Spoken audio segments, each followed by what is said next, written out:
DMS Graphics presents.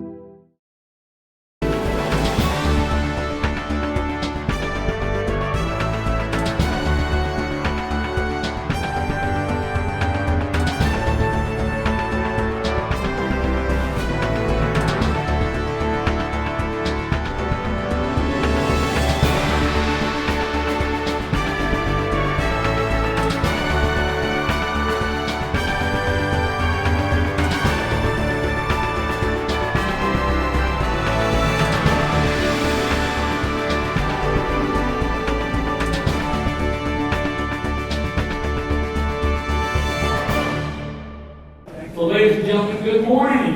Good morning. Our Marines say "Bra." Is that right? For my Marines.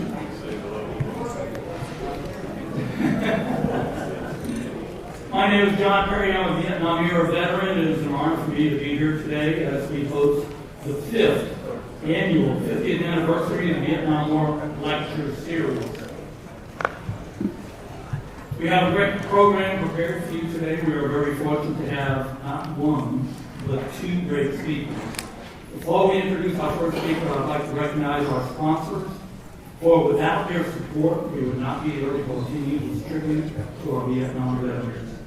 I want to thank Lockheed Martin Corporation, Intuitive Research and Technology Corporation, and Paduzzi Associates for their support of this year's program. We truly appreciate all that you do for our veterans and their families. The Department of Defense has designated the Commemorative Partner Program to recognize our Vietnam veterans and their families as a thank you from the people of a grateful nation. The program's goal is also to educate citizens of all ages of the history of the Vietnam War from a perspective from those veterans who served. Ladies and gentlemen, we are very fortunate today to have Dr. James Wilbanks, Chairman of Military History at the U.S. Army Command and General Staff College, Fort Leavenworth, Kansas. He is nationally known as the foremost authority on the Vietnam War and served as a consultant to Mr. Ken Burns in the production of the 10-part series, 18-hour documentary of the Vietnam War that just recently aired on PBS. Dr. Wilbanks retired from the Army as a lieutenant colonel with 23 years of service as an infantry officer. While in Vietnam, he served in various assignments to include a tour as the infantry advisor with the South Vietnamese Regiment during the 1972 North Vietnamese Eastern Offensive. Dr. Wilbanks is an author of several books on the Vietnam War. Dr. Wilbanks' military awards include Silver Star, Legion of Merit, Bronze Star with V device, Rotary Cluster, 2 Purple Hearts, and the Vietnamese Cross of Gallantry with 2 Silver Stars. Ladies and gentlemen, please give a warm welcome to Dr. James Wilbanks.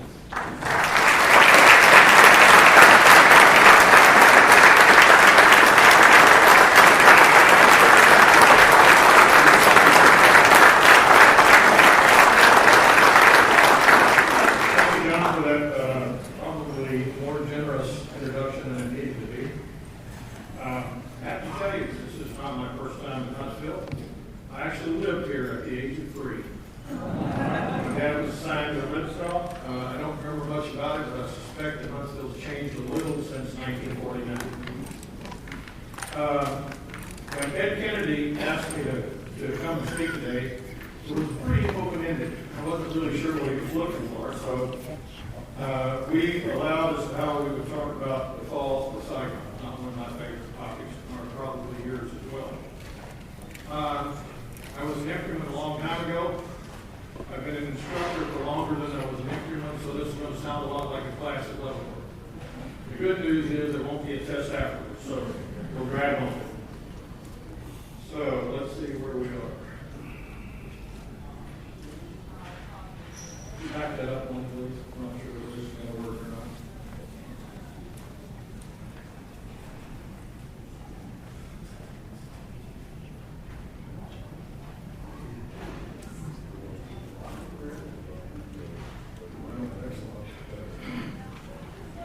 Well, any discussion discussion about the Fall of Saigon has to start with the Paris Peace Accords.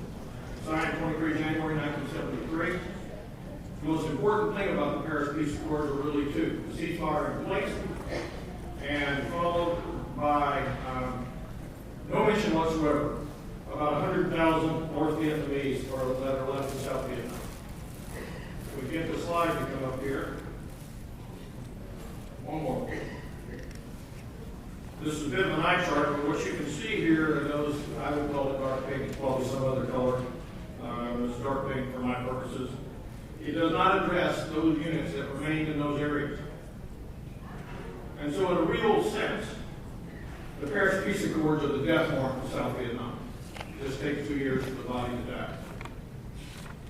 die. The immediate result for us is our war is over. Last of the POWs are released, the last units stand down, MACD furls its colors, and by 29 March 1973, with the exception of about 60 military and a couple of thousand civilians that remain working with the Defense Attaché Office, the war is over for the United States. But probably not over for most of the people in this room. What results from the Paris Peace Accords is decidedly not peace. This ushers in another round of yet another round of war here. Immediately, the war of the flag. Because this is a ceasefire in place, that means you own the ground on which your flag is planted, so there's a flurry of fighting as each side tries to claim more territory before the ceasefire goes into effect. There's an International Commission of Control and Supervision, which was established to control and monitor the peace. And I will only use the terminology at times, so excuse my language, but ICCS quickly came to be known as I can't control shit. They had no apparent way to stop the North Vietnamese from violating the treaty, and consequently they were just essentially road guards watching it all happen. President Tu appealed to Nixon in April 73 after he came to the United States. Nixon made another promise, one of 31 promises that he made to support South Vietnam after he left. A fairly meaningless document was signed by Kissinger and Leo Toe, called the Son of the Ceasefire in June of 73. It wasn't worth the paper it was written. As far as the other side's intentions, their intention was basically to maintain what they had until they could rebuild those forces in the South, and then later proceed to go on an offensive to take over the South. And in order to do that, they're going to massively improve what we knew as the Ho Chi Minh Trail, or what they call the Trunks and Port. New roads, bridges, way stations, pipelines. 65,000 replacements moved down the Ho Chi Minh Trail in the first 6 months of 1973. Two's policy, or what was known as the 4 No's. And essentially, this is an abrogation of the treaty. The key point here is the last one. No surrender of territory to the North Vietnamese, the Provisional Revolutionary Government, the Viet Cong. And so, essentially what will happen is he will spread his forces all over South Vietnam. In many cases, protecting areas that didn't really have anything there. And so the famous Chinese philosopher Sun Tzu says, he who defends everywhere defends nowhere, and consequently, he's going to spread his forces too thin. Meanwhile, we have declining support from the United States. Nixon is besieged by Watergate, Congress reduces funds, and meanwhile, the Arab-Israeli war starts and we're embroiled in the oil embargo. And consequently, most of America's attentions are somewhere other than Southeast Asia. Nixon continues to get further embroiled in the Watergate scandal when he replaces or fires the special prosecutor. That essentially is a throwdown with Congress. The result of that will be a decline in U.S. support. Interestingly enough, the South Vietnamese in 1973, in very heavy fighting, in fact, their casualties for 1973 were the third highest of the war. By the way, their casualties were always higher than ours per year. Other than 68 and 72, 73 was the highest number of South Vietnamese casualties in the fighting that decidedly was not a peace agreement. And the Army had put themselves pretty well. They had handled themselves quite well.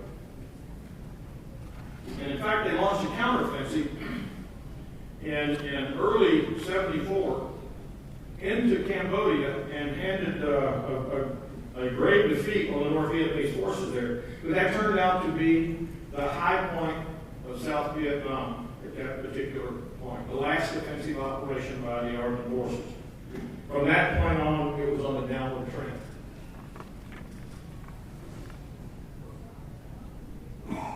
So, by this particular juncture, with the reduced aid, and now, of course, the other side is beginning to step up their operations. Tu says he is fighting a poor man's war. They have to ration artillery rounds.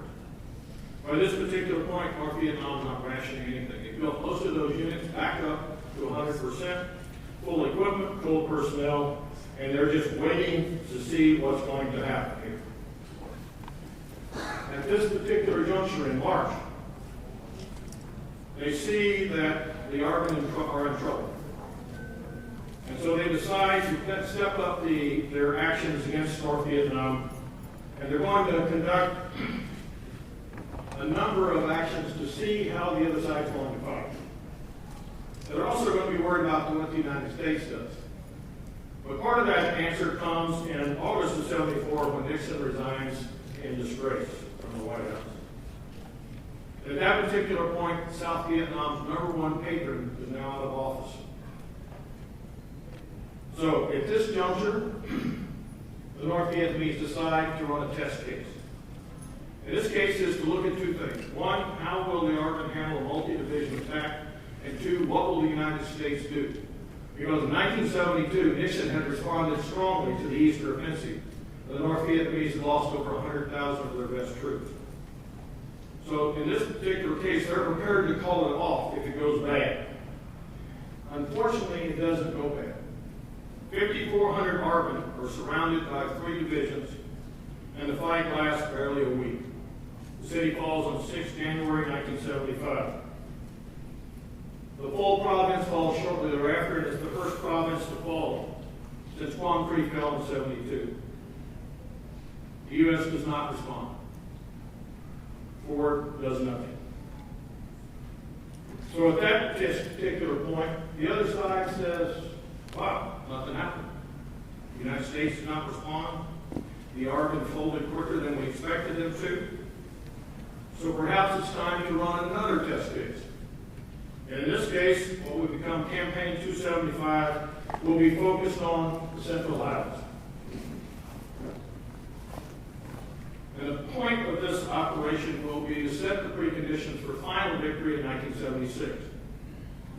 Meanwhile, Tu's generals are begging him to shorten lines, to draw his forces out of the Central Highlands and some of the places where he's got troops basically engaged in areas that have no population. He refused to do that. He believes that the United States will rescue South Vietnam, that it will not let South Vietnam go down in defeat after more than 10 years of commitment. He is essentially in deep denial. He will stay so until it's too late. President Ford, essentially a caretaker president, is trying to get additional funding for South Vietnam. He gets the right idea to send a congressional bipartisan delegation to Vietnam, let them see for themselves how bad things are. Unfortunately, that boomerangs. The lady in the hat there, Belle Abzug from New York, gets in a shouting match with President Tu at the state dinner, and he goes downhill from there. The congressional delegation returns to Washington and basically says it's too late to help South Vietnam. And shortly thereafter, the Democratic caucus in both the House and the Senate vote to oppose any further aid to Vietnam and Cambodia. So at this point, the attack is launched on Ban My Thuc.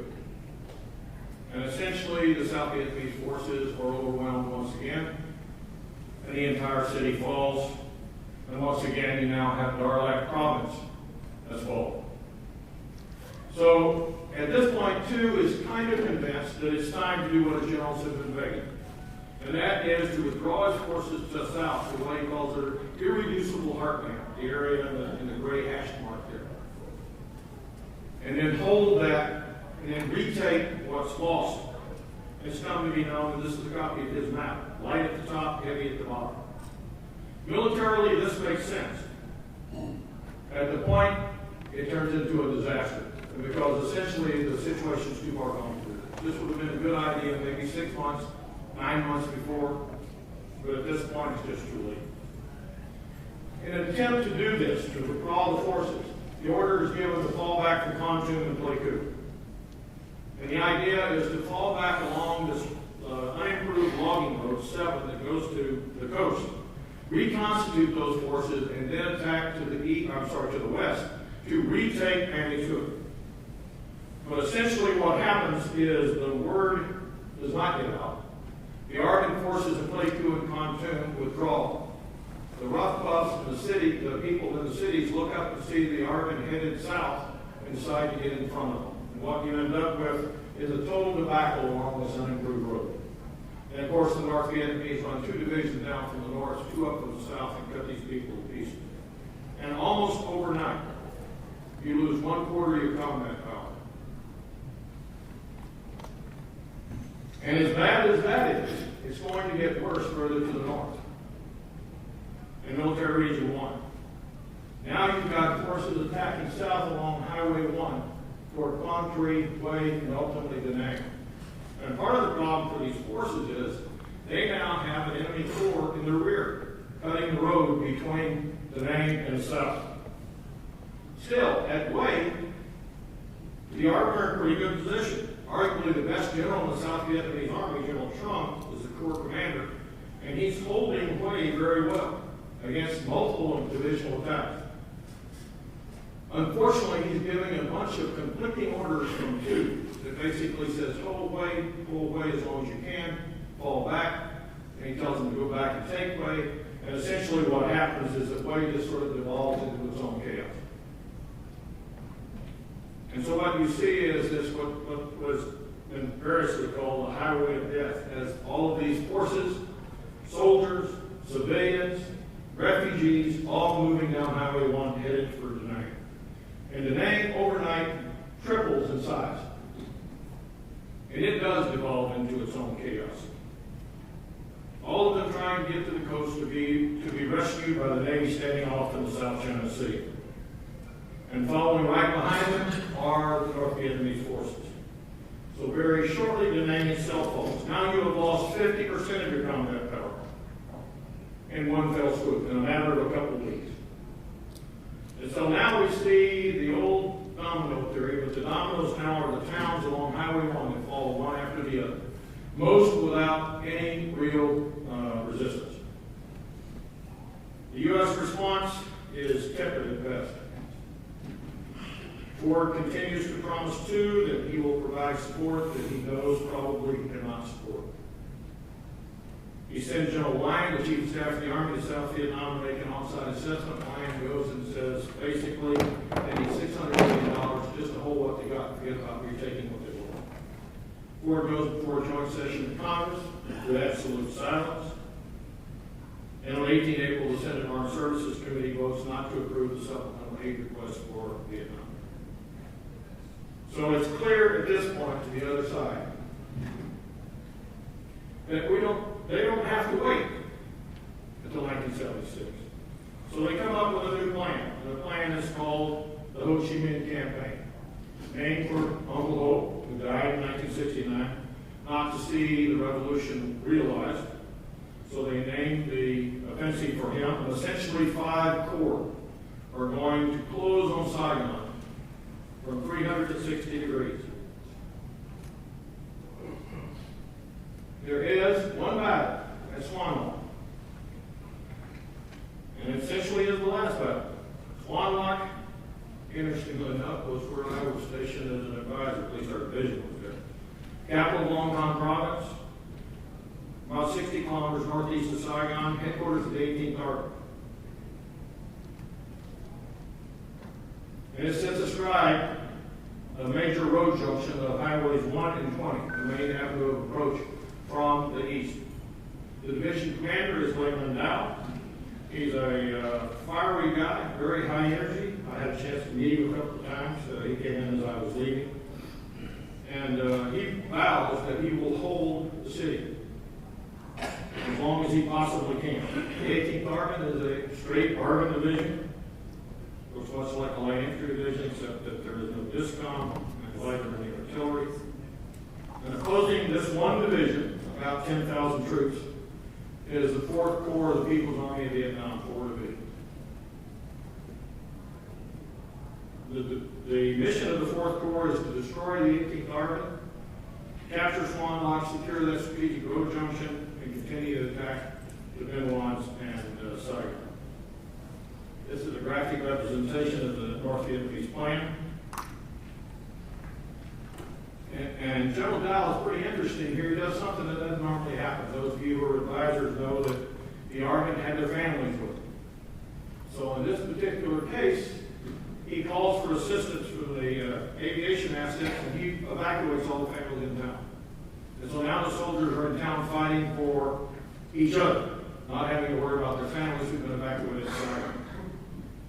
As the attack gets closer, he repositions his forces and makes a very fiery speech about smashing the enemy. The attack begins at 5:40 on 9 April with a massive artillery bombardment, followed by a ground attack. What results is some extremely heavy fighting inside this town and in the adjacent area. And in this case, the 18th Army, and I have to tell you, I've worked with all 3 regiments. They were not anything particularly special. One was very good. One was average, and one ran off the left the first time I was with them. So they were decidedly a mixed bag. But surprisingly, under Dow's leadership, these guys fight like tigers. They refuse to give ground. In this case, the 3rd of the 52nd Infantry stands against 2 regiments and fights down to almost the last man. Under extremely bitter conditions, the Army handles themselves very, very well. However, under this fighting, eventually they're going to be worn down because they're just going to be overwhelmed by sheer numbers. And that happens on 20 April when the 325th Cavalry Division shows up. Saigon, not wanting to lose what's left of the division, orders the 18th Army to withdraw to Bin Lac, and essentially that will then initiate the battle for Saigon. And there are some pitched battles on the outskirts of Saigon, but it's not too particularly meaningful because at the end of the day, they are largely outnumbered and outgunned. President Tu finally realizes that the end is near. He goes on TV on 21 April, vilifies the United States for failing to come to South Vietnam's aid, and resigns.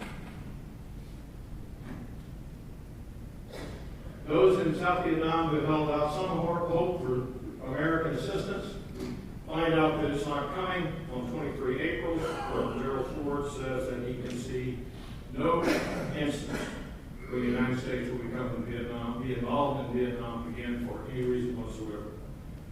So at that particular point, we have essentially washed our hands. 27 to 29 April, it sort of comes to all unravel. The Pavan began the rocket test at Air Base. 2 Marines are killed there, Garland Judge and Charles McMahon. And at that particular point, there is no ability to evacuate by fixed wing. So they revert to a backup plan using rotary wing assets. One of the guys here who causes some difficulty is the ambassador. Ambassador Martin refuses to allow the plans to be executed until the last minute because he says it sends a message to the other side that we're abandoning them.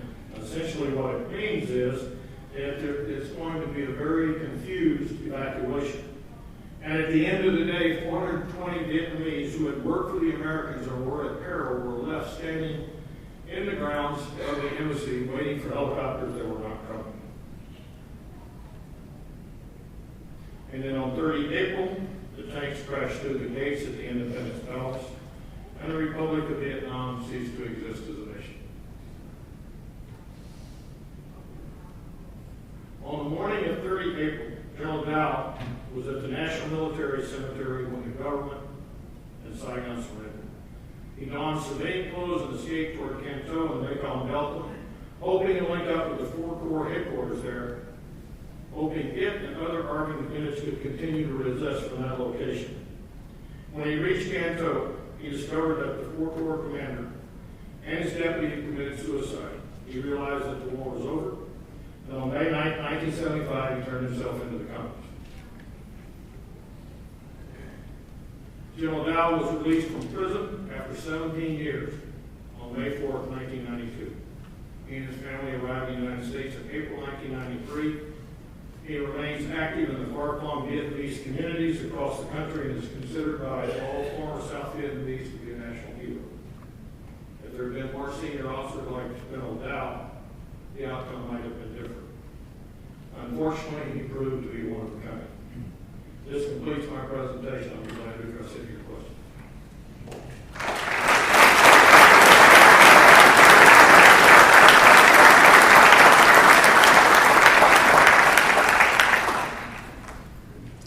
For anyone who wants a question or has a question, raise your hand. We have representatives with microphones. It's much easier if you have a microphone to listen. So if you've got any questions, raise your hand.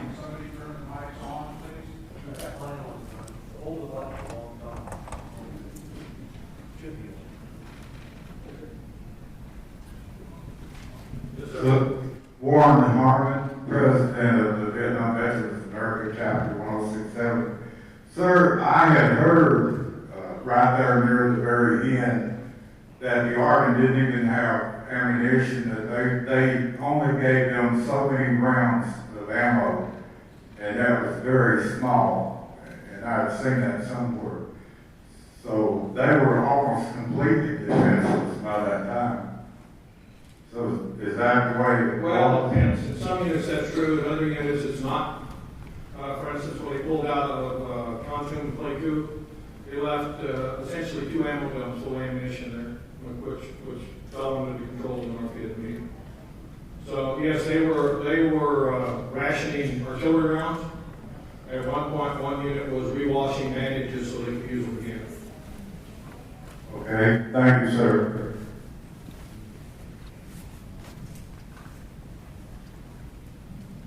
Dr. Wilbanks, is it a fair question to ask your opinion about the influence of the news media on the outcome of the war?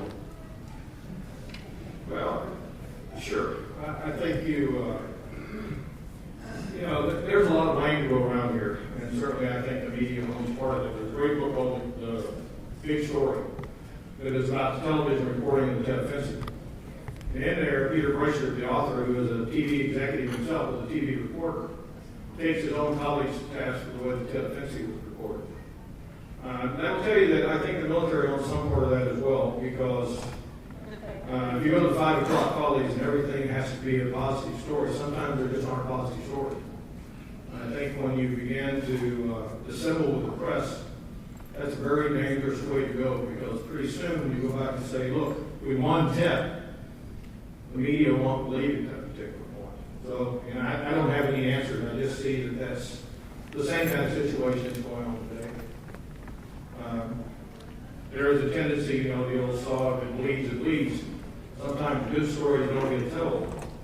But sometimes some stories you just can't put a good face on. And that's when I think you just got to stand up and take it home. But I don't fall into the camp that says you can blame loss in Vietnam on the media. This is my opinion for what it's worth. Wayne Reynolds, Vietnam Veterans of America. I know that you served as a consultant on the recent Vietnam series. And Let the meetings begin. I'm sorry. Let the meetings begin. No, I don't beat up on anybody, sir. And one of the concerns, they never approached, we're the only organization, congressional charter that represents Vietnam Veterans exclusively. They never approached us. One of our observations of that whole thing is the one group that didn't seem to get any airtime at all was the expatriate Vietnamese. And there are a lot of them who saw their families exterminated. I have my oncologist here in Huntsville, is man and dad, who's having the estate in 75. So comment on your involvement and what your assessment was. Since we've got time, if we didn't have 25 minutes, I might not ask this question. Okay, I was first asked to be a consultant as a historian of the war, along with about 20 some odd other people. Along the way, I made a case that I did not think that the story of the veterans who were like myself, and I suspect most people in this room, who went and did their job as best they could, did it as honorably as they could, and came home proud of their service. I did not think that part of the story was there. When I first went, it wasn't part of the story at all. It was not in the final product as much as I wish it had been. And I think that's the fault of the series. Or who they talked to and why they talked to, I can't really speak to that. I wasn't involved in the production, and I was just basically asked to address, factual, historical matter. And then when I was interviewed on my personal experience. But most of my personal experience does not show up on the video. Most of it is comments as a historian. So there was a lot of stuff I think it could have been put in there. I thought the East Defensive in 72, the latter part of the war, got a pretty short shrift. But it was, after all, 18 hours to cover a war that we were involved in from 1950 to 1975. So, short answer, I don't have a good answer for you, sir. I made a joke because for the first time in my life, I was accused of being a liberal. I thought that was pretty cool. Then I was accused of talking about Vietnam without having been there, which I thought was really cool. So I've become a little shell-shocked when they say Ken Burns, I start getting a little shaky. Any other question? Question.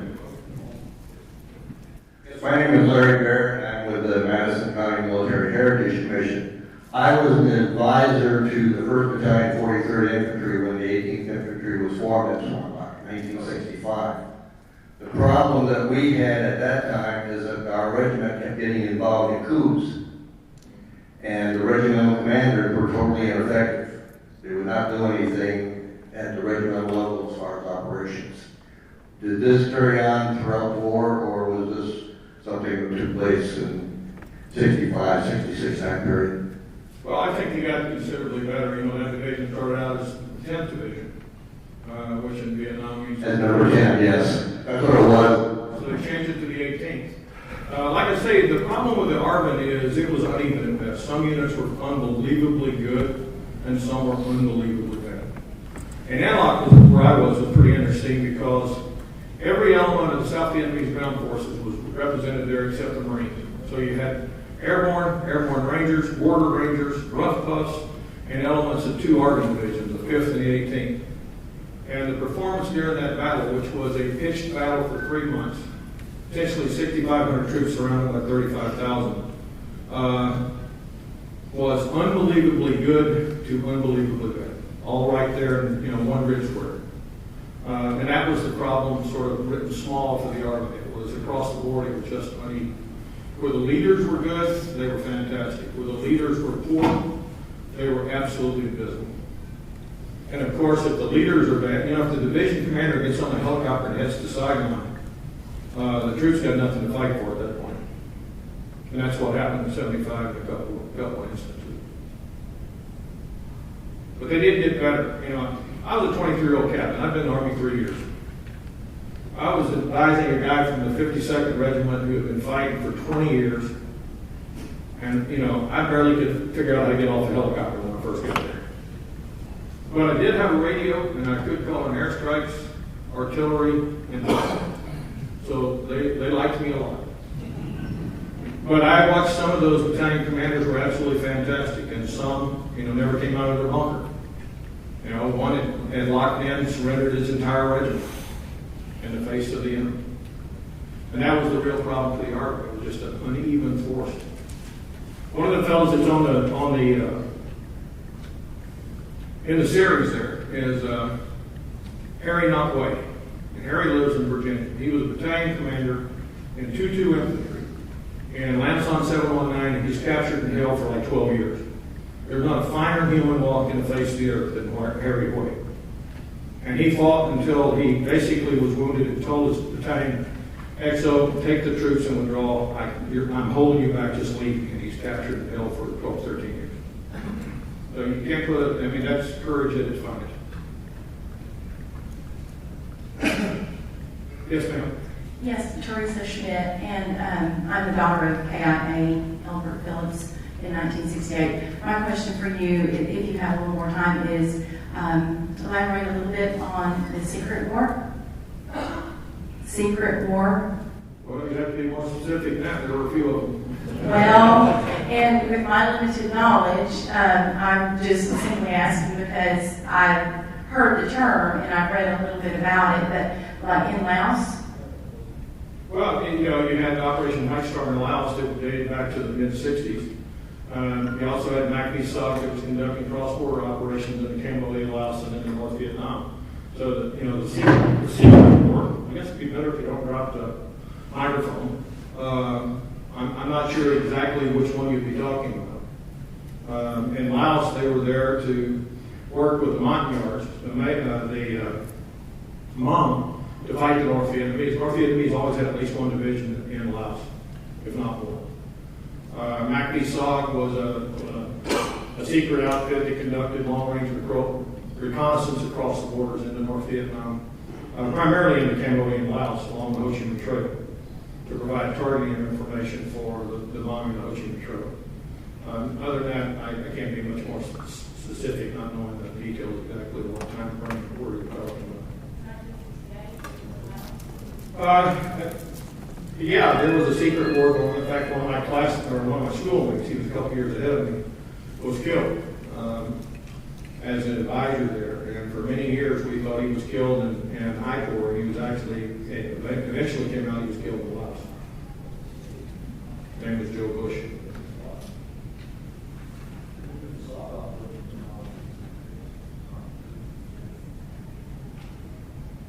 Yes, sir.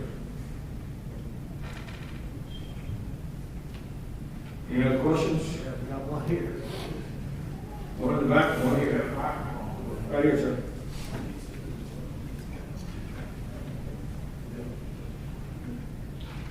Dr. Wilbanks, thanks for fabulous presentation, and thank you and your fellow Vietnam veterans for your service on behalf of all of us in uniform now from Iraq and Afghanistan.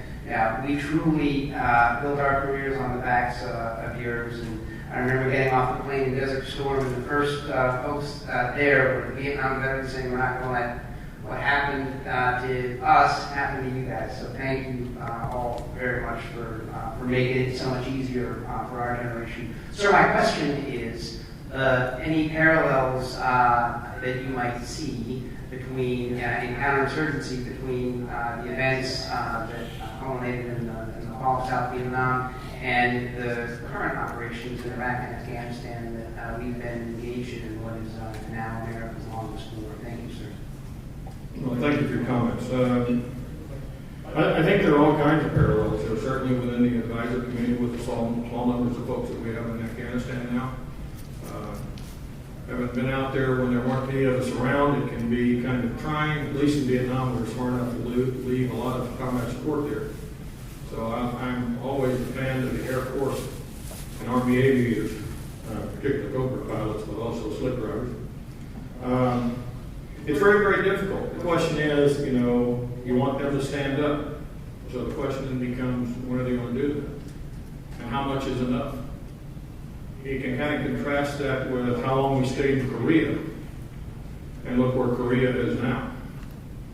And I've run across a couple of Vietnamese who said, why couldn't we be like Seoul? And the answer to that is because basically we got our hats and left for 73, and left them to their own devices. And I will tell you, as an advisor, I took the fall of Saigon very personally. It was very difficult to watch, and I was sort of ashamed personally, but ashamed for the United States. Question. Yes, sir. I'm Bill Tillman. I was there in 64 and 65 and 68 and 69.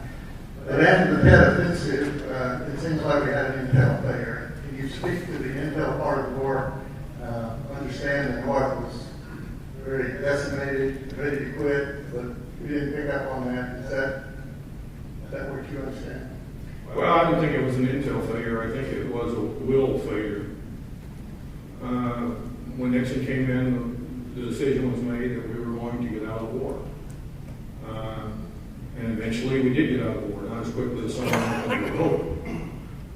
The Vietnamization was problematic, to say the least, because it was a foot race to build them up before we could leave.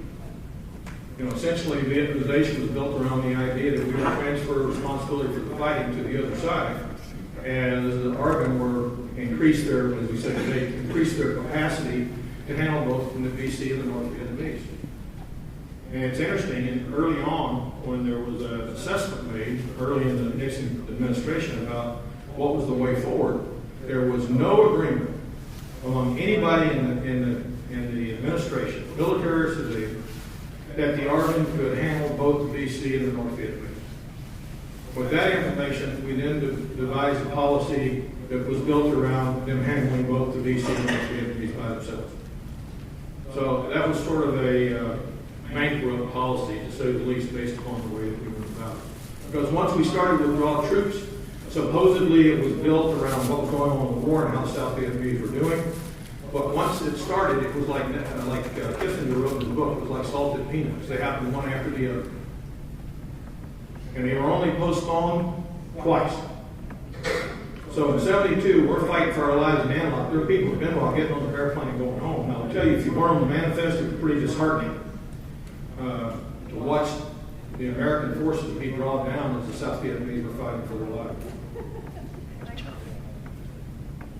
Other questions? Yes, sir. Sir, Harmon, President of the local chapter, BBA, and Teresa Smith, who asked a question about the secret war. We made her an honorary member of the BBA for a lifetime, and her father was lost. He was shot down in a plane that he was a passenger in. But she asked about the secret war, and we also have Gary Mike Rose, who is a member of our chapter. He's the latest Medal of Honor recipient from President Trump on 23rd of October for his actions in the so-called secret war in 1970, called Operation Tailwind, where they dropped him right on top of a superior in NBA force. So what can you tell us about that? I don't have any real knowledge about Tailwind. I'm aware of it. I'm certainly aware of the war in Alaska. Like I say, I lost a classmate there. But that's not something I've studied in any great detail. And that war was fought in the dark. And most Americans didn't know that it was happening. And really you don't hear anything about Laos until 1971 when the ARVN were sent in along Highway 9 to attack Chacon. And without U.S. assistance on the ground, as they had in Cambodia. There are several good books out there about it. I just don't have any personal knowledge about it. But I thank your family for your sacrifice. Question. My name's Wilbanks. I was in the military 31 years. I was in Antelope in 72 as a military advisor with the 90th Advisory Team 7. I was the only young enlisted guy working under crew chief, stationed out in Lot K. And obviously we were based in Antelope. I will say one thing, and I'm on record for this, and back to what you said. The guys, the ARVNs that were there, against the odds that they were against, fought like hell. Saw a lot of guys lost air crews there, Cobras, out of IK. It says a young coordinator, crew chief, me, I was sharing all of those too, got out in one piece. That battle was in 72. Just got lucky today. But I'll tell you what, they kicked some ass, excuse my French, but they did, and they fought extremely hard. And the military advisors on the ground tried their hardest to lead them in the right direction. But again, like everything else, politics got in the way. Again, as a young enlisted guy, I saw them different, suspected that in those days, but at the same time, and I saw it on the documentary, that's what I was disappointed in, that it wasn't covered enough. That battle there was extremely important at that time in the history of South Vietnam, in our engagement with our allies in that battle in that region. So I will never sell short in that regard. Again, I served with another guy, Captain Dang, who was, when you saw the helicopter pictures of the guys flying out the aircraft carriers. He's the gentleman that you see flying out of the water after he drops his family off. You see him jumping out the left side of the aircraft and letting his aircraft go the other way. He came to the United States. I met him in Fort Polk, Louisiana in 1977 as a staff sergeant. Here's where God is with me as far as how we treated was that picture coming back over here that we were supposedly working with. He tried to enact flight school. We went to flight school at Walters back in the day. They would not allow him to go back into an aircraft because he couldn't speak proper English. And they had over 3,500 combat hours, probably more than any single American aviator. So they were so short. And maybe I'm an odd man out. You see what I saw back in those days, but they were treated poorly by us. And that's a shame. Thank you for your comment. Just make the record straight. I arrived in Antioch on the 13th of April and I left on the dust off on 9 July. Thank you for your service.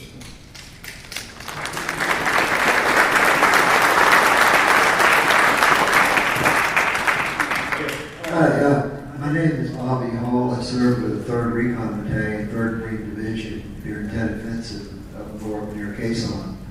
And we lost half our unit over there. And first I want to say that I want to recognize all those guys. They were the best men I've ever known. And as far as the Marine Corps goes, we were showing film. I was, like I said, I was 18 years old.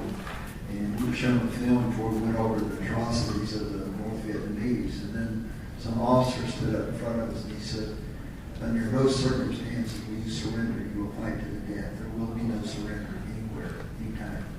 And that's the way the Marines fought. And we are so proud of those guys, you know. And some of them I still communicate with them, but it seemed like to me, I was raised, my dad was in General Patton's division during World War II, and after that he got out and went to the Air Force and retired. And so I grew up around the military. But it seemed like to me, just my opinion, the South Vietnamese people, they didn't seem to care who was in charge. And they seemed to abuse us by trying to take advantage of us whenever they could. They had a corrupt government. And you couldn't get supplies, for example, the way I got packs from the squad was, I sold some cigarettes to some Vietnamese at a village, and they traded us brand new packs for those cigarettes that should have been coming directly to us anyway. So when you've got a corrupt government, you know, the end is inevitable. You know, it's just inevitable. And people that don't care about fighting and don't have the will. Like one South Vietnamese soldier told me, he said, I was on a guard one day, and he said, you know, between you and me, he says, I'm here for the duration. He said, as long as the war lasts, I don't get to go home. He said, you can go home in 13 months. That says a lot. After a while, the guy knows he's, you know, been at combat, but he's never going home, never getting out. Hey, I mean, something happens to him, you know. So anyway, that's my comments, and I just wanted to say that, you know, when I came back from, I told my sister 6 months after I came back, 'cause this was an 18-year-old kid talking, I told her, I said, as soon as the Americans pull out of South Vietnam, it will fall, because those people will not fight. Well, I hear what you're saying, and I agree with you and Mark. I will not make the generalization that none of them would fight and that none of them care. I'm not saying about all of them, but I'm saying it seemed like a lot of them. I will tell you that the time I was there in 72, 71 and 72, number one, I never saw Viet Cong. There weren't any around. I saw lots of North Vietnamese. There were areas in the south of us where you could ride around unarmed. People were relatively happy. The government was meeting their needs. So by that particular point in the war, the counterinsurgency had pretty much been won. But it's not insurgents that win, it's guys driving tanks. And therein lies the difference. The problem for the war is, and some people who want to, you know, the pundits want to talk about it should have been, it was insurgency, counterinsurgency, not a big unit war, and the answer is yes, it was both. Because we were fighting guys with tanks. Other people down south are fighting guys with Ho Chi Minh sandals on, and the war ran the gamut, the whole scope of spectrum from that low level to guys driving tanks, and that was the real difference. I do think South Vietnam was making some headway by the time that we departed, but in the end it turned out to be irrelevant, because essentially I feel like we just left them in the lurch. In my opinion, thank you for your service.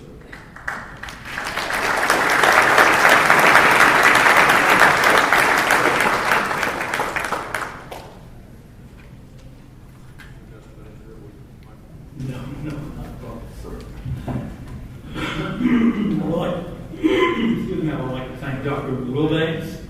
I would like to ask Dr. Wilbanks to remain on stage for a special presentation. I would like to invite Mr. Ray Almadova, CEO for Intuitive Research Corporation, to join us.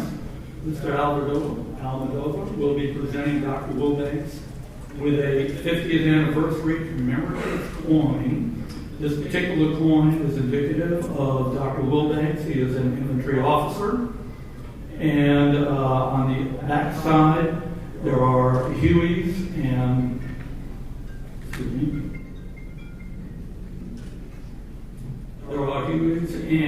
the ribbon from the Vietnam War. So, Dr. Wilbanks, if you accept this token of our appreciation, we thank you very much for being here with us.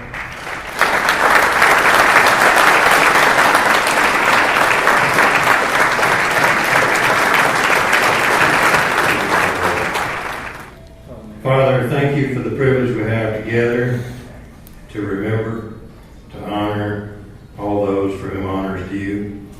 Lord, may this be a time of celebration, but also a time of healing and blessing. Help us to remember all that we should, none that we shouldn't, and to never forget the names on the wall and their families as well. Lord, thank you for our nation and the rights that you gave us, the rights to life, liberty, and the pursuit of happiness, and the duty and the privilege we have to fight for these rights. Lord, we thank you for the service of all of our veterans, past, present, and future. Thank you for everyone who's here today and those who made this special event possible. Most of all, Lord, help each of us live the lives and live out our days in ways that please you.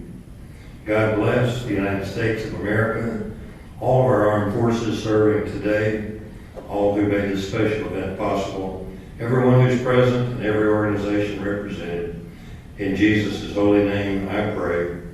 Amen. Please be seated.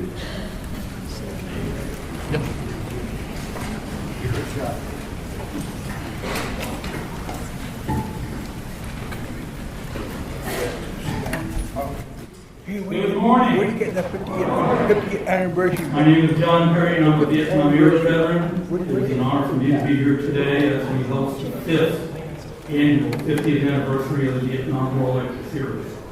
Ladies and gentlemen, we would like to take a moment to recognize our military heroes for whom we owe our freedom. Please stand when I call out the period of time you are in uniform. The Vietnam War era is designated as a time between the years of 1950 and 1975. If you were in the military between those dates or supported the Vietnam War prior to that time, please stand.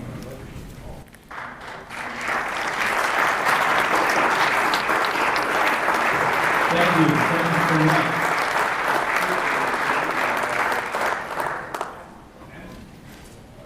If you served in any branch of the armed forces prior to 1950 in the Korean War or World War II, please stand.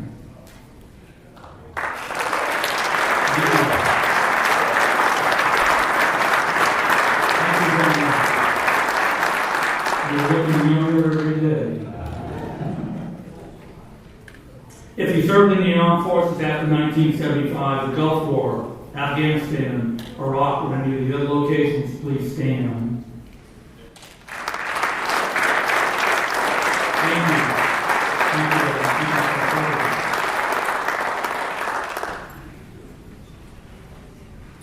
you. If you are a spouse, a son or a daughter of a veteran, please stand.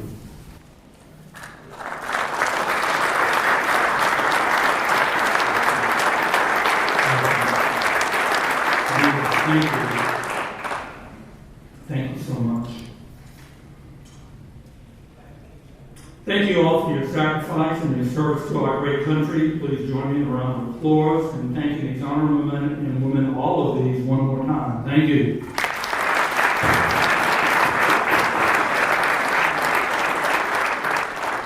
The 50th anniversary of the Vietnam War Lecture Series is truly humbled by the presence of so many Huntsville, Madison County, and Reitzell Arsenal leadership present with us today.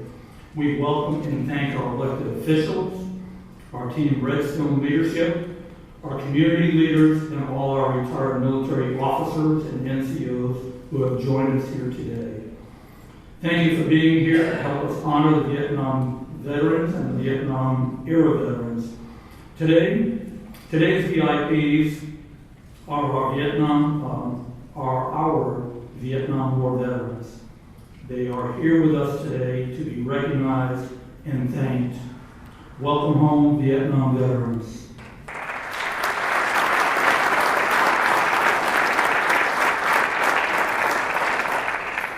To our Vietnam veterans, we are here today to honor your generation who have given so much and asked for so little.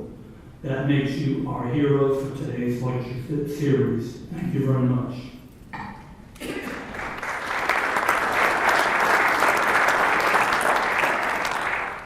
Ladies and gentlemen, in a moment we will conduct the white table ceremony. But before we do, I would like to recognize two very special ladies in our midst today. They are the daughters of Vietnam War MIAs. Let me introduce Teresa Phillips Smith and Teresa Ayers Nanneville. Ladies, please stand.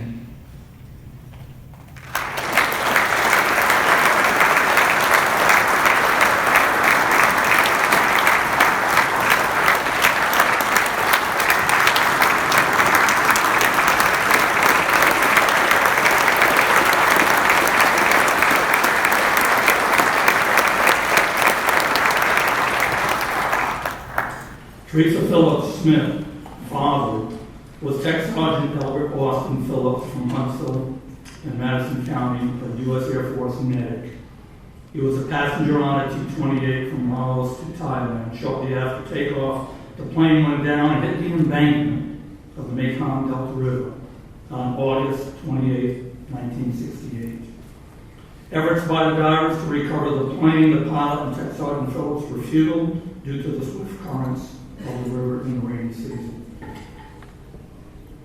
He was pronounced MIA, and then at a later date he was determined to be KIA. His body was never recovered.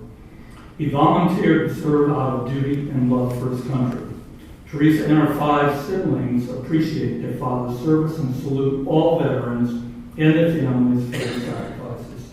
She would like to thank the JPAC for their years of effort and accomplishments in repatriating the missing with their families in their country. Teresa Ayers Nanneville. Her father was Major Gerald Ayers from Texas, and he was an Air Force navigator. His plane went down over Vietnam. Major Ayers was pronounced MIA and later determined KIA. His remains were repatriated, bringing closure to the family. In a moment, our two Teresas will participate in the white table ceremony representing their families and all veterans and POW members. Ladies and gentlemen, the white table ceremony originated during the Vietnam War by the pilots and navigators who flew missions over Vietnam. These pilots and navigators were members of the Red River Valley Fighter Pilots Association. The ceremony was created in memory of those who did not return. Today we are fortunate to have one of the original members of the Red River Valley Pilots Association. Please welcome Major Zig Jastrzewski, U.S. Air Force retired Vietnam veteran, and he will narrate the white table ceremony. I would like to direct your attention to your right, my left of the stage. Please remain seated for the white table ceremony. Major Jastrzewski.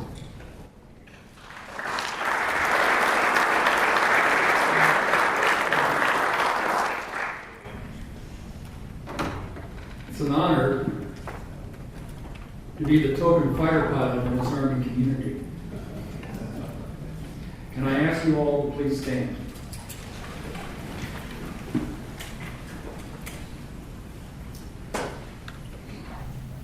America's white table represents every branch of the military and is meant to be a universal sign of brotherhood for all those missing in action or prisoner of war.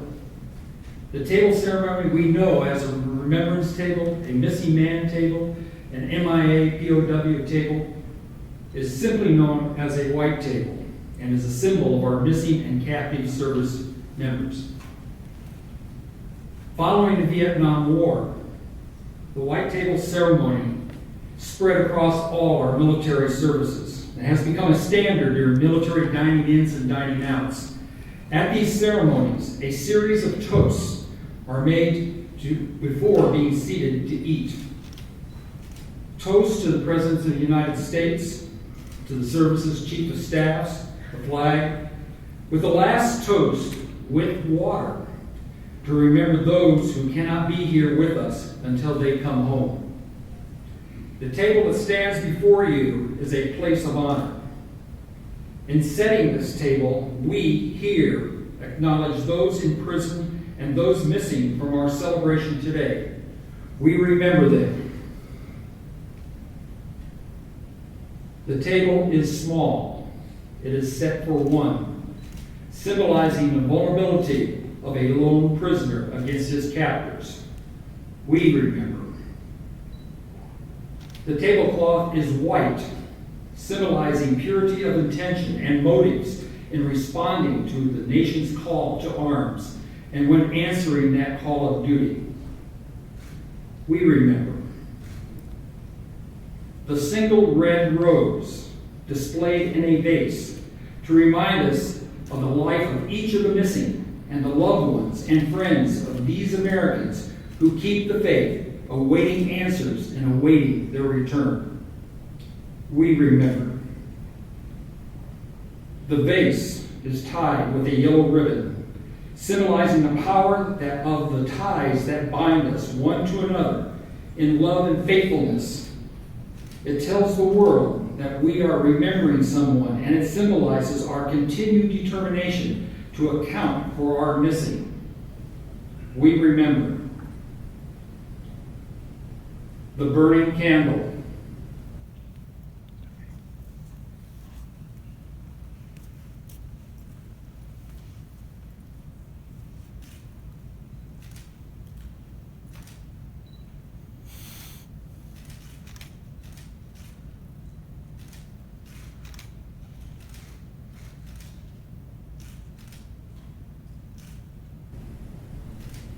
The burning candle symbolizes the burning hope that lives in our hearts and casts a light into the darkness to illuminate the missing's way home, away from their captors, to the open arms of loved ones and a grateful nation.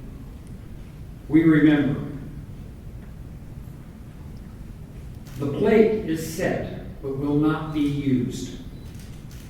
Upon the plate is a slice of lemon. The lemon reminds us of the bitter faith of those captured and missing. We remember. The grains of salt on the plate remind us of the countless tears shed by those captive and missing, and by the families who seek answers. We remember. The wine glass is inverted. They cannot toast with us this day. We remember. The chair is empty, for they are not here. The missing, the captive, and the fallen are not present. We remember. The Bible represents the strength gained through faith to sustain those lost from our country. We remember. Remember all those who served alongside them, who have donned the same uniform, being sworn to the same faith and allegiance. We will never forget their sacrifice. We remember. I now raise a glass of water and a toast to the honor of America's POWs and MIAs. You are not forgotten, so long as there is one left in whom your memory remains. Until the day they come home, we all remember. The empty table represents Americans still missing from each of our 5 services: Army, Navy, Marine Corps, Air Force, Coast Guard, and civilians. The white table ceremony symbolizes that they are here with us in spirit. I would like to ask all of you now to please join me in a moment of silent prayer.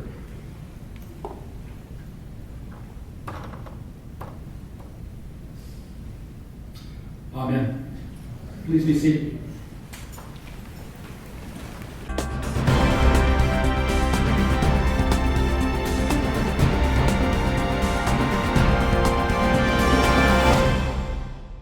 Ladies and gentlemen, at the beginning of the program, I welcome everyone to the 50th anniversary of the Vietnam War Lecture Series, which is part of the Commemorative Partner Program.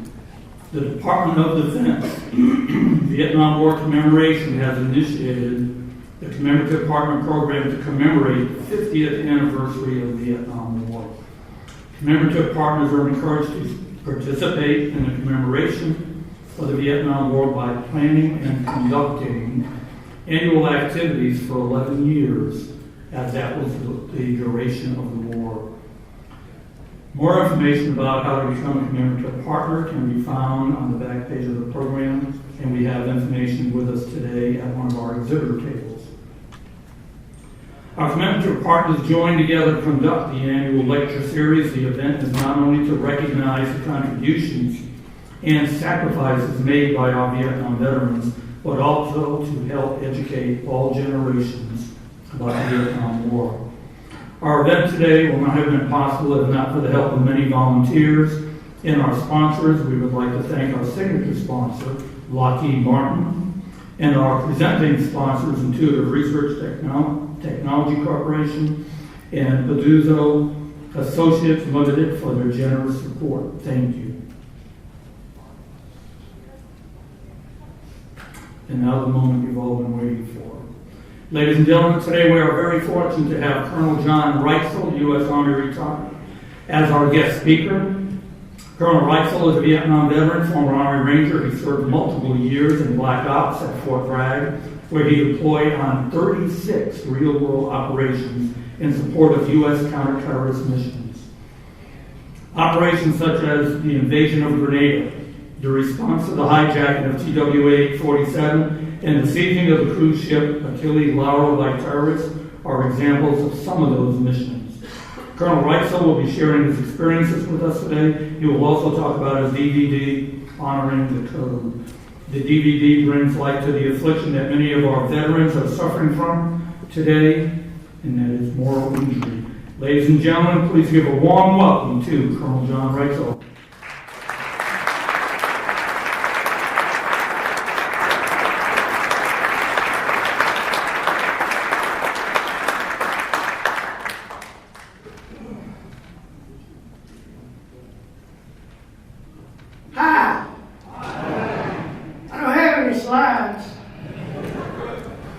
I'm trying to get all my Vietnam memories out of my brain before Mad Cow takes me down. So it's a great honor to be here with all friends, several drill officers, the Mayor of Madison, etc.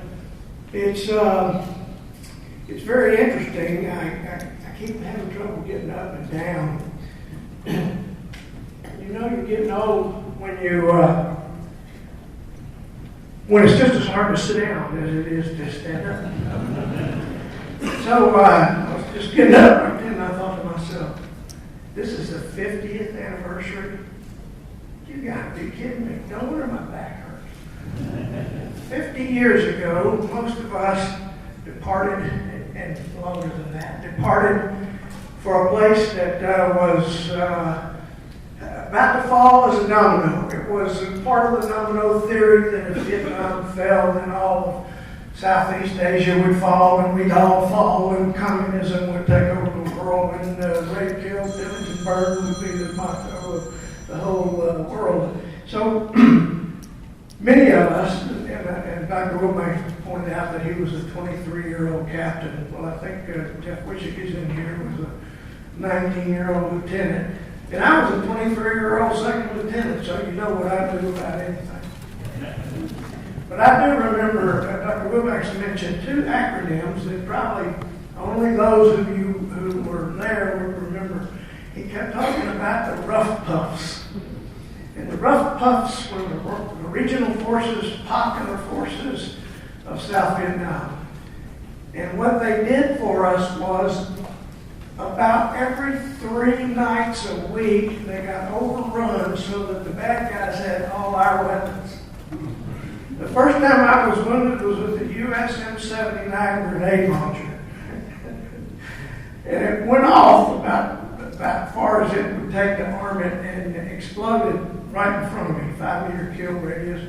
Fortunately for me, there was a rock there. And I thought to myself, first I thought, that sounded like a mortar.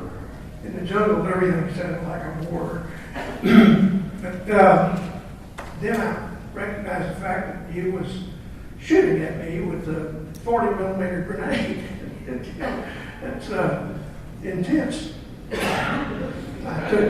took it personally. I said, little rat bastard is going to shoot me. And he did. And why is it that I could not return fire? This gets at the heart of what we may be seeing in Afghanistan and Iraq.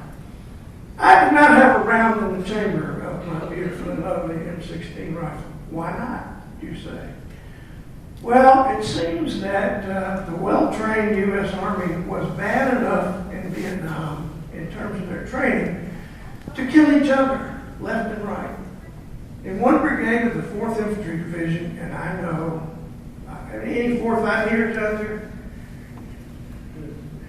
Good. The 4th Infantry Division, U.S., was the best training aid that the 3rd NVA Division ever had. Most of us, the MOS for instrument is 11 Bravo. The description is close with and destroy the enemy. We refer to ourselves lovingly as non-electric pop-up targets. We had all kinds of problems. So we killed 9 of our own in 1 month in one brigade, fratricide. Why? Because the boys, the children, had it on rock and roll, full auto, because they're scared to death, and they would pull the trigger because there's something in front of them, and then nothing can get me if bullets are coming out the end of my rifle. So the division commander says, all right, nobody carries around in the chamber except the point man, the point slack, drag man, and drag slack. Now I'm going to talk to you about being a grunt now. I got asked by a reporter, I knew him then as Jerry Rivers. He's now Geraldo Rivera. And he asked me what I thought about President Nixon's exit strategy. And I said, who the hell is President Nixon? I'm a rifle platoon leader. Anybody in this platoon that's engaged with the enemy, we're all engaged with the enemy. So the division commander says nobody will carry around in the chamber drag slack, point slack. And everybody else can jack one in the chamber on the way to the ground. Guess what? That didn't work so well. Didn't work so well for me. So the second time I got wounded, it was about for me from here to General Burns, and that guy paid the price because I had a round in the chamber. Simple rules of engagement. Rules of engagement have been restricting us for thousands of years. But primarily, the rules of engagement that were put upon our soldiers, sailors, airmen, and Marines in Afghanistan were absolutely ridiculous. And in Iraq, ridiculous rules of engagement. They even disarmed a Marine regiment for a while. I mean, we can't, we all know, those of us who went to this stinkhole. By the way, I'm going to get out here among you because I'm going to look in your eyes and see where the flies were when you were 70 days in the jungle without a bath, Where were they? You know, you go past stink. BO is not an issue at 70 days. All right? And the only time you get a bath sometimes is if you get shot. So there's guys out there going, shoot me. I need a hot shower. So, the first time we went to Vietnam, all of us, think about this now. I was a 23-year-old idealist going to stop the threat of communist aggression in Southeast Asia, which I did, along with a few of you. But we got on an airplane in Monroe, Louisiana, and we flew somewhere. And we got on another airplane and we flew to what I thought was San Francisco because I saw the Golden Gate Bridge, but I didn't know that. I'd never been to San Francisco. Spent the night and got on a big freedom bird heading for Vietnam. The Army was in Cambodia, so I had a 10-point assignment to the 101st Airborne from DA. I was riding high. My poor mother was going on. And so I had this 10-point assignment. So this whole airplane full of people were all officers, so you can square their IQ and not get angry. And we were all going to be replacements in the 4th Infantry Division. But not me. I've got a 10-point assignment from the Department of Army. So I walked up this field table, and there's 5 of us sitting up there. The whole airplane load of us got there at Long Bend and lined up, and I put my orders down on the table, and this Adjutant General Major looked at me and said, you go in the 4th ID X. And I said, sir, you can't do that. I'm going to the 101st. He said, I can do it. I just did it. Your butt's heading for a replacement in Cambodia with the 4th Infantry Division because they just lost 97 officers. I said, well, at least they raised the level of intelligence in the 4th ID. So we, you know, I hate to say this because we got colonels sitting here and what have you, but colonels are very interesting cats. They have reached a term in their life where they're driven by a 3x5 note card. My last assignment as an active duty officer was as the Chief of Staff of the United States Army Infantry Center and School at Fort McKinney, Georgia. And I was a slave. I got to go see protocol. Got to go see the AG. Got to go see the IG. 62 VIPs a week in Fort Benning. Had to put a major with every one of them because they were all colonels and generals. And we didn't want them to get lost. That's what I learned from Vietnam. We were talking about rules of engagement, and I guess I just didn't know. But we were on the airplane in California, and we took off. And we landed, 15, 16 hours later, probably in Tokyo. I think I saw Mount Fuji. And I'm thinking, well, there sure are a lot of Orientals around here. So we take off again, we're flying for hours and hours and hours, and the flight attendants, known then as stewardesses, were all happy, and they were flirting, and they were giving away booze, and we're going to Vietnam to stop the threat of communist aggression in Southeast Asia, and we land. And boy, did they clamp up. Everybody, whoa, we got a job to do. And I thought to myself, where the hell are we, really? I mean, we could be in Flint, Michigan, same water. I had no idea. But when they opened the doors of the Freedom Bird and the humidified smell of burning shit came into the airplane, everybody knew we had found the shit up. I mean, y'all experience that. I don't care who you are. You went over there in an airplane, and I guess I saw 170 right shoulder patch back there. A lot of guys smoking out on a boat, but it's an experience that you never forget. I mean, it's like, whoa! What the hell is that? And of course, the guy, people that had been there before turned around and said, that's Vietnam, dumbass. Second lieutenant. Second lieutenants are noted for being killed like this. Looking at a compass. So that was our arrival. We went to PE school for about 2 hours, and what they told us was, anybody in here go to jungle school in Panama? Several of them went to jungle school. Remember the instructors in jungle school, the Panamanian E6s, that said, the jungle is your friend. Well, they transferred into the preparatory school in Vietnam to tell us again that the jungle is your friend. The jungle was not my friend.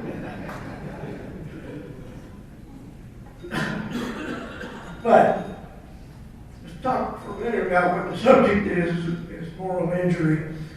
Moral injury is something that, let me start backward. Have you noticed that everybody that you've ever met in your life that's either broken their finger or had a car wreck or saw a car wreck or watched a big truck turn over has PTSD?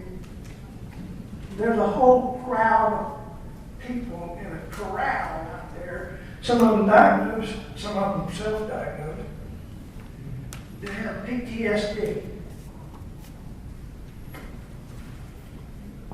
Well, PTSD is not the all-encompassing thing that the VA says it is.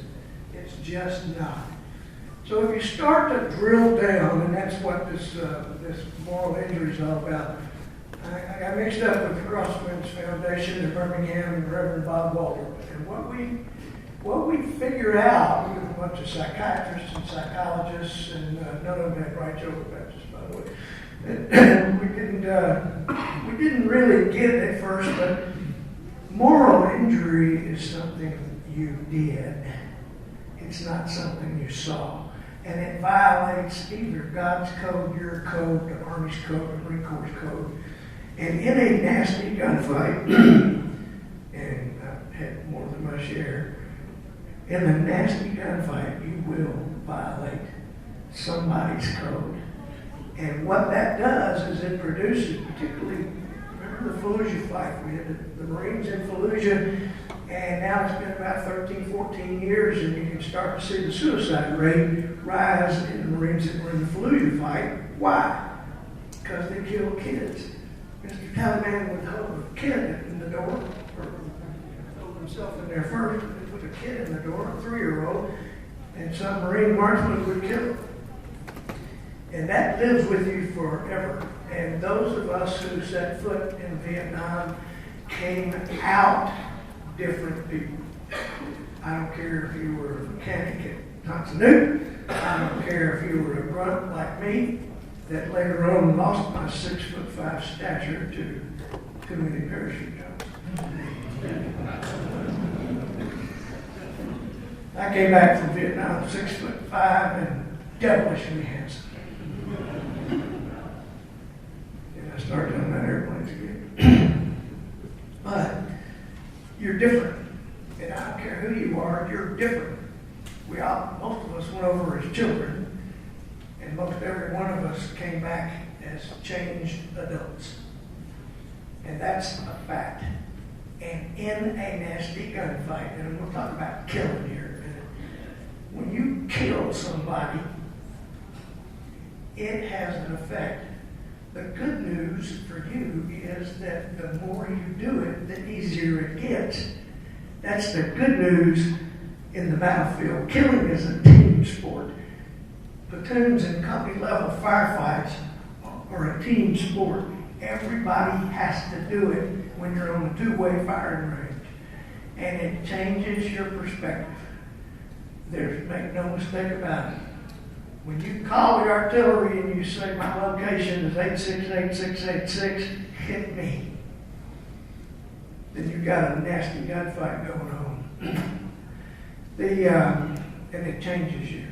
It changes you when you lose soldiers, if you happen to be in a leadership position, if you lose soldiers, think about this for a second. In Vietnam, we experienced just an awful lot of small unit engagements until, of course, what Dr. Wilbanks was talking about when the entire communist horde came across the tanks. Fortunately, I never saw a tank in Vietnam, and if I had, I probably wouldn't have known what it was. But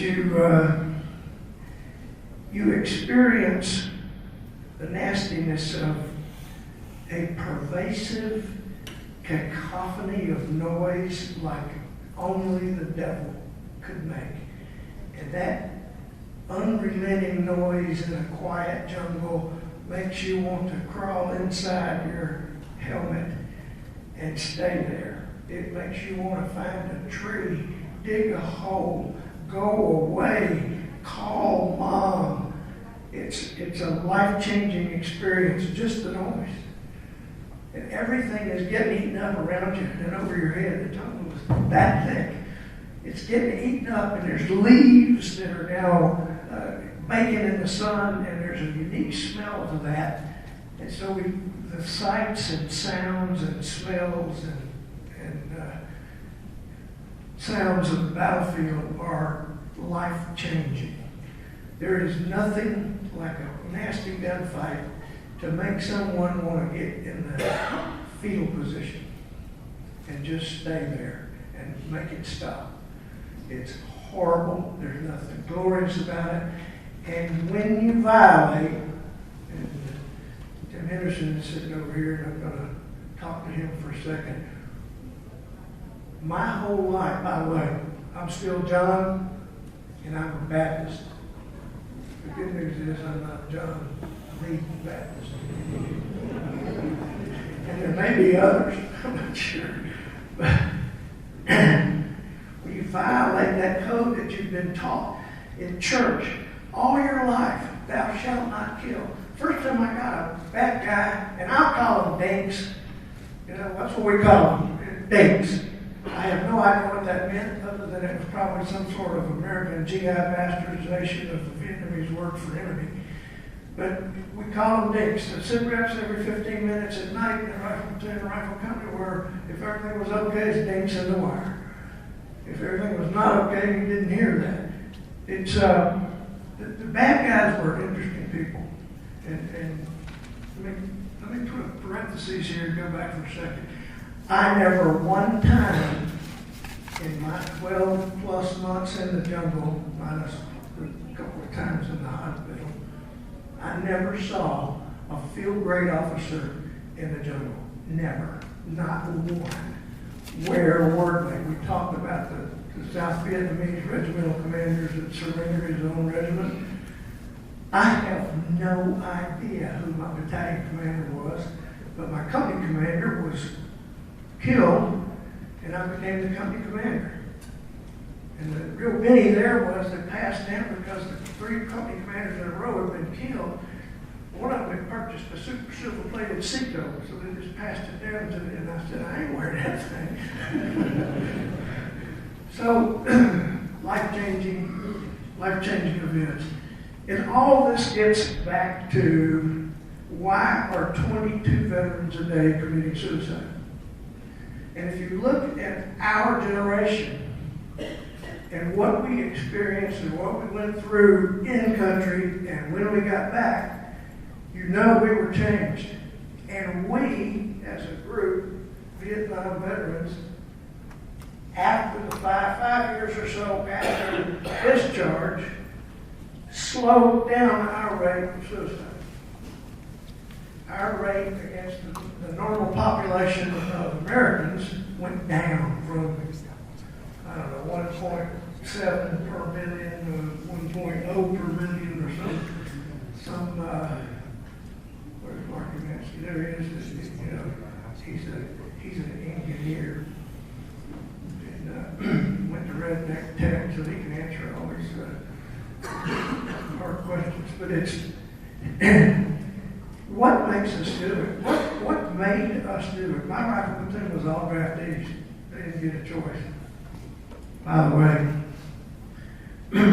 got an Air Force NCO that works for me, and he is telling me this story about getting into the MEPS, Military Entry Processing Station, and there's 50 naked guys in a square in a room, and they're waiting on got this little guy in a funny hat yelling and screaming at him, and they're waiting on the doc to come in and do the test.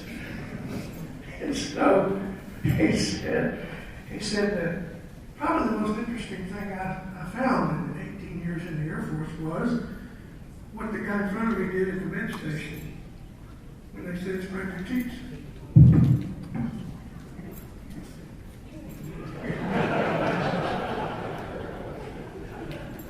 That didn't stop the Army Air Corps. So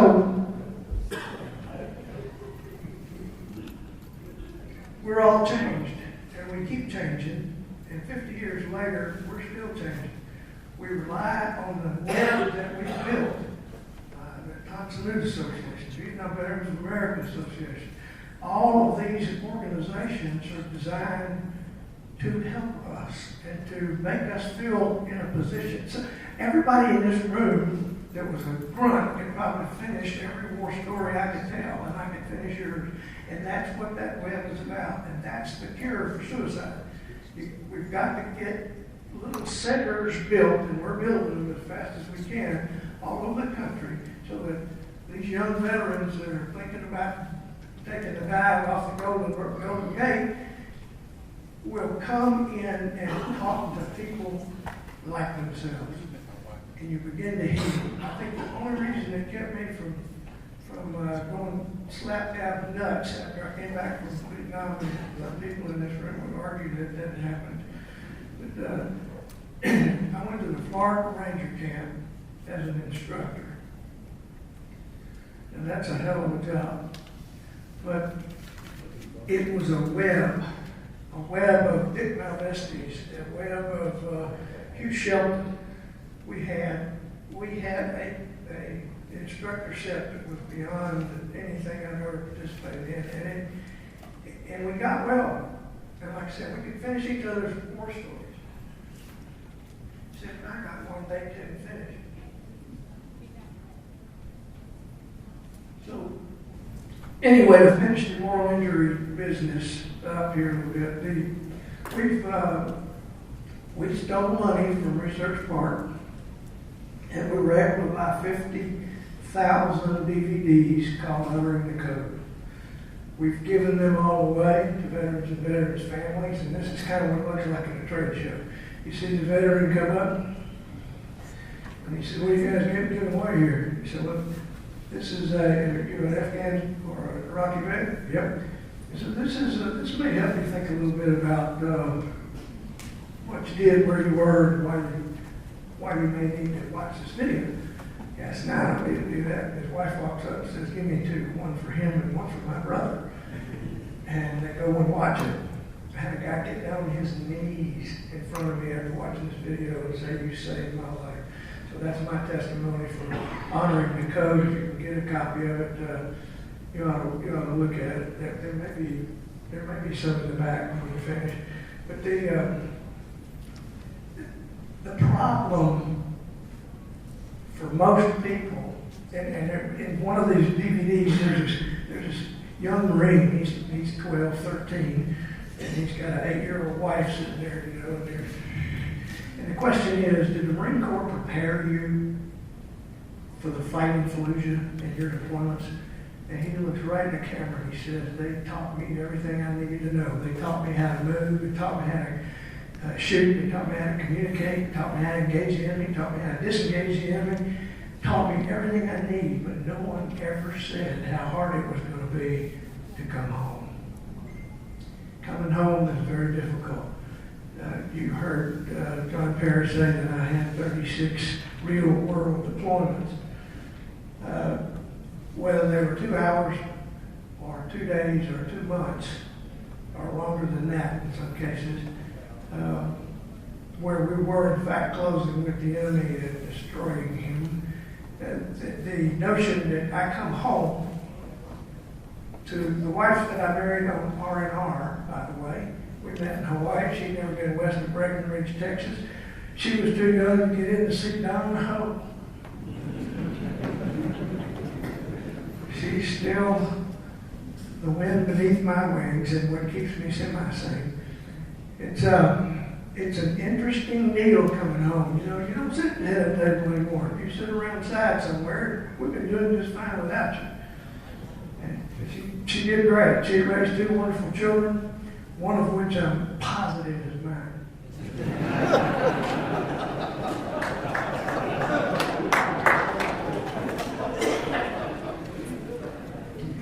She bought an M60.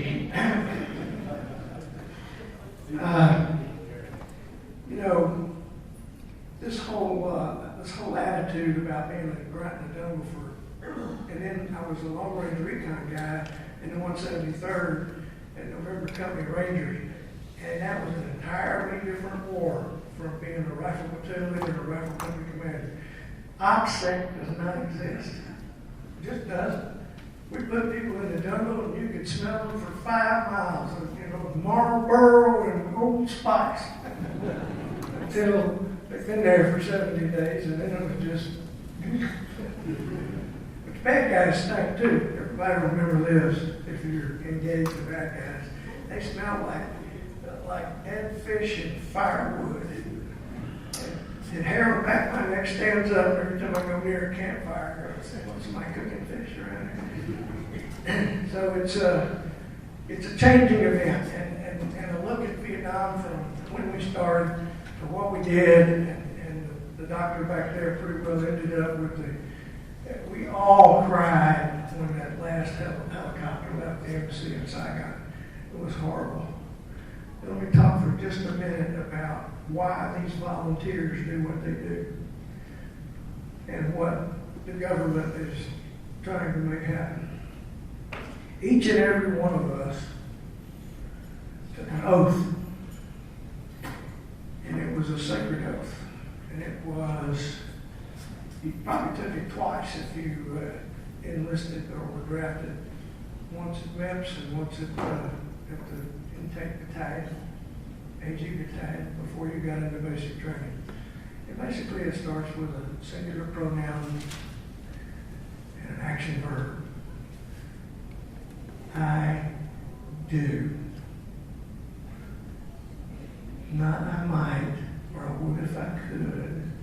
I do. Solemnly.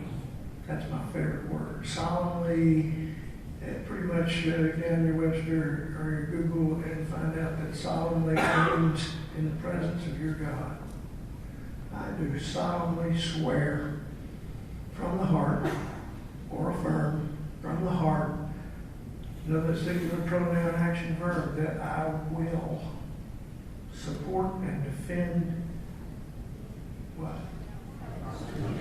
A document. Never in the course of human events has a nation sworn allegiance with its armed forces to a piece of paper. Thank God we don't swear it to the executive branch, the legislative branch, or the judicial branch.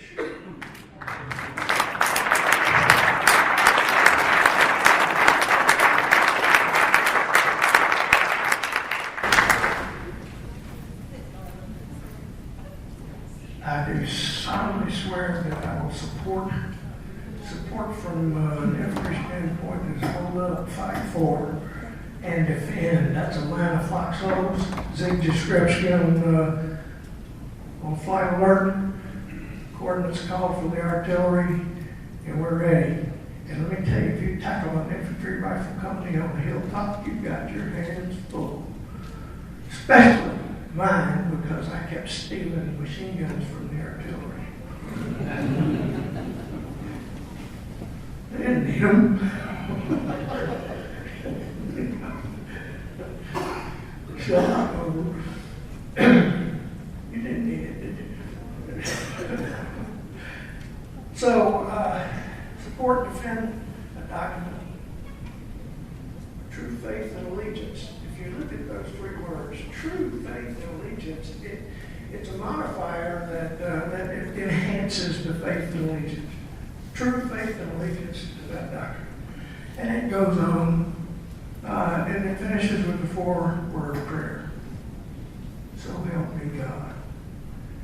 And let me tell you, every one of us that took that oath meant it. We meant it, or we didn't hang around very well. And that's what is holding, that part of the glue that's holding this whole thing together with this volunteer army is the oath. You get to the basic training outfit, and you're in the outer ring of 3 consecutive circles. And you meet some of the best friends you'll ever have for the rest of your life. And everybody thinks basic training is the worst thing in the world. Basic training is not the worst thing in the world. Basic training is, I miss Mama. You got a drill sergeant that's yelling at you at 4 o'clock in the morning.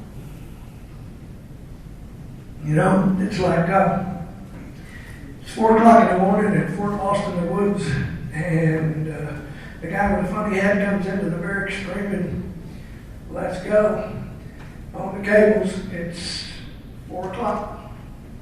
And everybody in that room on day 3 looks around and says, "What in the hell have I done?" Oh my God.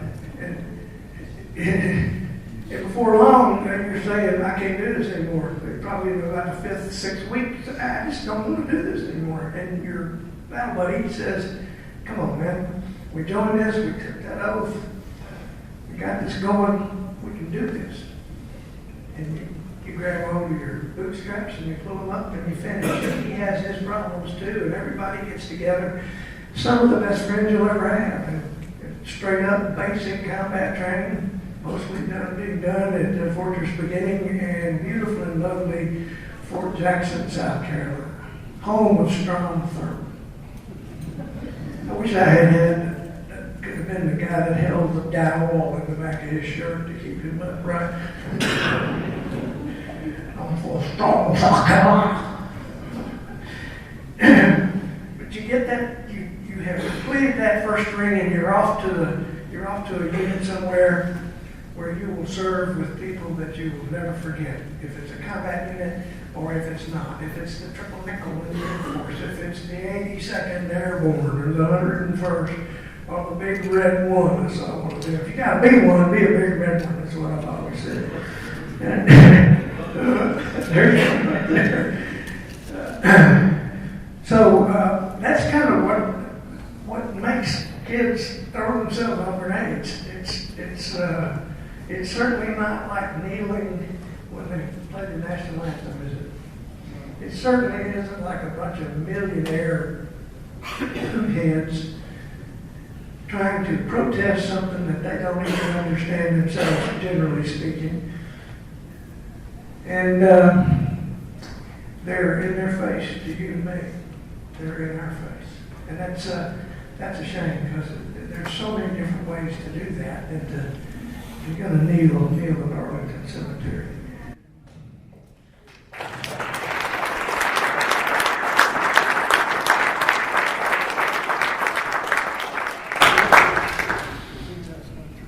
Free men are not equal, and equal men are not free. I read that quote this morning, and I took it to heart a little bit. But let me just tell you this, and I'll tell you this from the heart. I every day of the rest of my life, and every day that since I raised my hand and said, "I'm writing a check, take it, Mother Army." Only the dead have seen the end of war. Thank you very much.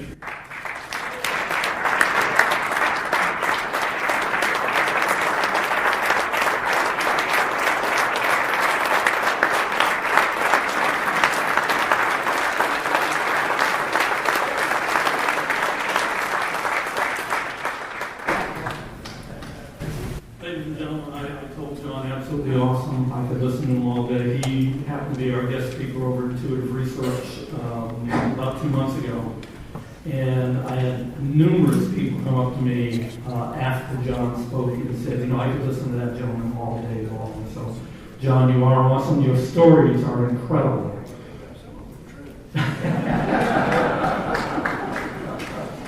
Ladies and gentlemen, I'm going to open up the floor to questions. Please raise your hand, and a representative will bring you a microphone. So, let's get them hands up.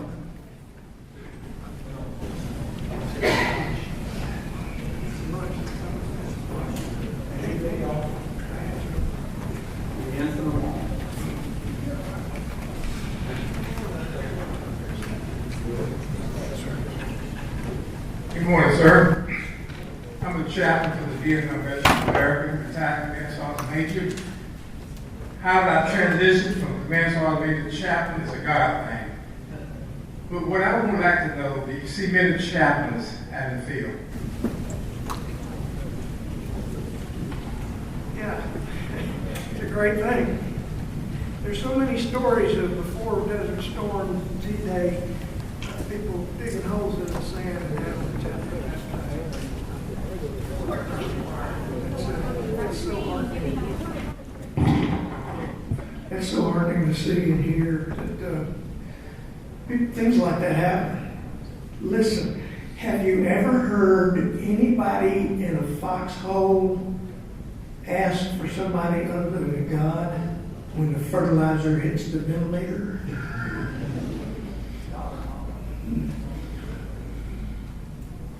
Okay. See, I've not answered all the questions. Thank you all for your attention. Sure appreciate it. It's my honor to be here with mentors and some proteges back there. Thank you so much, and we'll see you next year.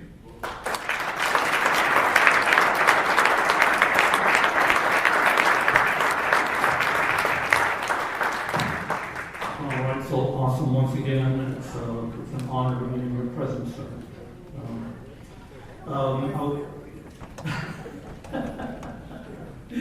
I would like to invite, where am I? I would like to invite Colonel Retired Grady King from Lockheed Martin to come up and join us. Colonel King will be presenting a challenge coin to Colonel Reitzell. The coin is in the picture on the overhead screen. Next slide, please. Okay, there we go. And the presentation on the obverse side will read Colonel John Reitzell, to a great American, never forget, which never forget is the term that Vietnam veterans use. So, Colonel Reitzell, once again, thank you very much.